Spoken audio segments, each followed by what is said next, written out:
మచ్చర్ల వెంకటరెడ్డి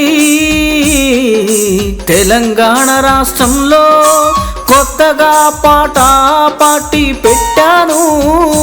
దానికి రాష్ట్ర అధ్యక్షుడిగా ఉన్నాను. జూబ్లీ హిల్స్ నియోజకవర్గంలో స్వతంత్ర అభ్యర్థిగా గాజుల గుర్తుతోనే పోటీ చేశాను. పార్టీ 91వ సిద్ధాంతం ఆడామగా ఓటర్లను ఓటడిగితే డబ్బులు ఎంతిస్తావని నన్నడుగుతున్నారు. ఇది ఎవతి చేసిన అలవాటు? డబ్బులు అడగడం లంచమా, నేరమా లేక బహుమత? ఈ సమాజాన్ని నేను అడుగుతున్నాను.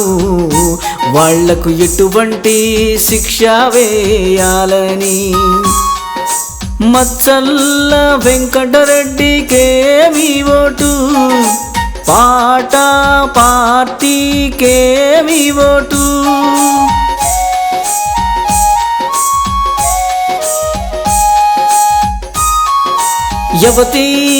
ఎవడు ఓట్లకు డబ్బులడిగినా వాళ్లకు ఉరి శిక్ష వేయడం తప్పదని, యావజ్జీవ శిక్ష తప్పదని ఈ సమాజాన్ని నేను నిలదీస్తున్నాను.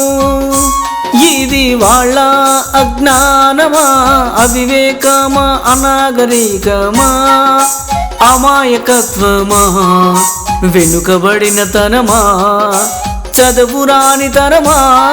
ఈ సమాజమే సమాధానం చెప్పాలి. పార్టీ కోటేసి అధికారం ఇస్తే నెలకు 30,000 జీతం ఇస్తాను. ప్రతి ఒక్కరికి తప్పక పని కల్పిస్తాను.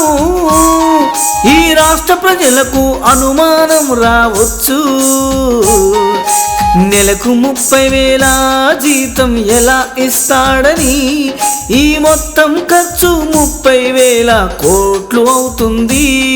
ఈ 30,000 కోట్లు ఎట్లొస్తాయంటే నేను డబ్బు శాస్త్రవేత్తను. ఎంతో పరిశోధించి చెబుతున్నా, మీకు ఎలాంటి అనుమానం రావద్దు. ఒక్కొక్క ధనవంతుడి దగ్గర నెలకు ₹1,00,000 చొప్పున పేదల ట్యాక్సీని విధిస్తాను. ఇలా ఒక్కొక్క ధనవంతుడు ఏడాదికి 12 లక్షల చొప్పున పేదల ట్యాక్సీని ఇస్తే ధనవంతులందరూ కట్టిన ట్యాక్సీ మొత్తం 90,000 కోట్లు అవుతుంది.